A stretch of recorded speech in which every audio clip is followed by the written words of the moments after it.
শীতের সকাল, কুয়াশায় ঢেকে গেছে পুরোটা শহর।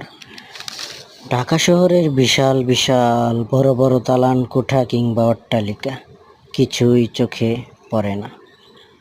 মনে হচ্ছে সব সাদা বরফে আচ্ছাদিত। কনকনে শীত, সারা বাংলাদেশে শীত এখন রমরমা অবস্থানে।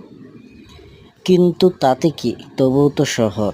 মানুষের বসে থাকবার কোনো জো নেই।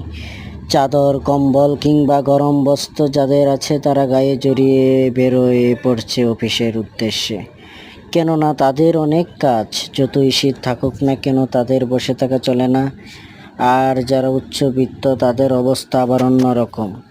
তারা মনের মতো করে ঘুম থেকে উঠে এবং ধীরে সুস্থে ব্রেকফাস্ট করে এরপর দেখা যায় চায়ের দোকানে আড্ডা দিতে কিংবা রং ঢং করতে। কিন্তু মধ্যবিত্তদের সেই সুযোগ নেই।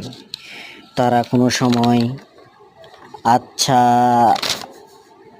আড্ডা বা সময় নষ্ট করার সুযোগ পায় না। কোনো সময় খেয়ে বা না খেয়ে ছুটে চলে অফিসের কাজে। কোনো সময় যা পায় তাই দিয়ে খেতে হয়, নিজের রুচির কথা চিন্তা করলে হয় না।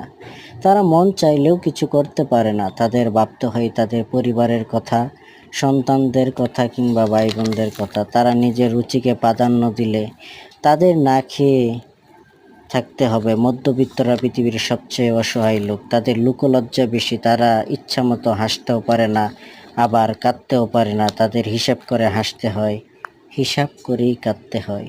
আবার ভালো কিছু দেখলে মন চায় কিনতে বা পড়তে, কিন্তু মনকে বুঝিয়ে দেয় আমি মধ্যবিত্ত। সেভাবে দিন শেষে আমি অনেক অসহায়, কিংবা মায়ের জন্য ওষুধ কিনতে হবে, এরকমটাই।